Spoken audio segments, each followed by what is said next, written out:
Traffic कवानीन में तरमीम के बाद पंजाब भर में ट्रैफिक पुलिस कवानीन पर अमल दरामद के लिए मुतहरिक है। लिया में क्या सूरत हाल है, जानते हैं खिजर हबीब बलूच से। बिल्कुल, ट्रैफिक पुलिस लिया की जानिब से जो नए कवानीन हैं उन पर जो अमल दरामद करने के लिए इस वक्त जो है क्रैकडाउन का सिलसिला जारी है। यहाँ पर जो है तकरीबन 700 के करीब जो जिला लिया में वो चलान किए जा चुके हैं गाड़ी को, और तकरीबन 70 के करीब जो है वायलेशन के मुकदमात का भी इराज किया जा चुका है। हमारे साथ जो है ट्रैफिक पुलिस करोड़ इंचार्ज मौजूद हैं, उनसे बात करते हैं कि क्या जुर्माने किए जा रहे हैं लोगों को।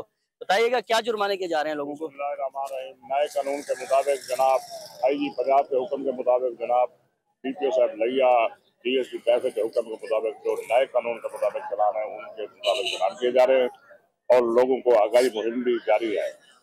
कुछ लोगों को वार्निंग दी जा रही है, जो बुजुर्ग हैं बच्चे हैं उनको वार्निंग दी जा रही है, बकाया लोगों के चालान किए जा रहे हैं। आज बिल्कुल ट्रैफिक पुलिस की जानिब से जो है कवानीन पर अमल दरामद करवाने से जो है हादसात में भी जो है नुमाया कमी होगी। जी सब्सक्राइब करें और बेल दबाएं ताकि कोई खबर रह न जाए।